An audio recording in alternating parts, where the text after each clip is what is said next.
Yo, what is up everybody? Hope you guys are having a fantastic day, and in today's video I'll be teaching you guys how you guys can add private story on Snapchat.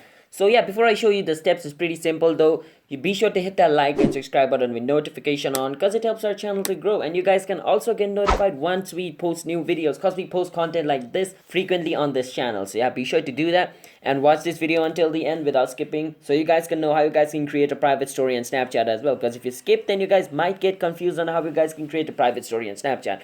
So without any further ado, let's start the video. So first thing first, go to your profile after opening Snapchat and log into your account as well. And once you're in your profile, as you guys can see right above stories, there's a private story button over here with a plus icon. If you see this icon, you can click on it. Once you click on it, you're on a section where you can create private story. Now it's gonna tell you to choose those people who can see this story. Now tick mark like on those people who you want to see this story to. Like let's say I want him to see my story, and him to see my story, him to see my story. So I only want these three people to see my story, right?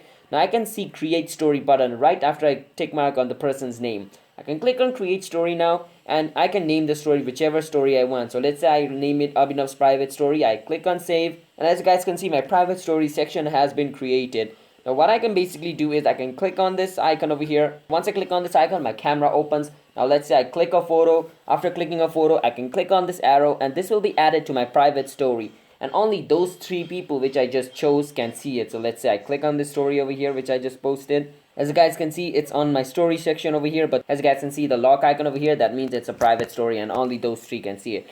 So yeah, that's basically it. So if you guys found this video helpful, then be sure to hit that like and subscribe button with notification on, and comment down below what type of video we should make next. And if you guys have any question related with this video, you can ask us in the comment. I'll answer you guys and help you solve the problem. And have a nice day everybody. Bye bye and peace out.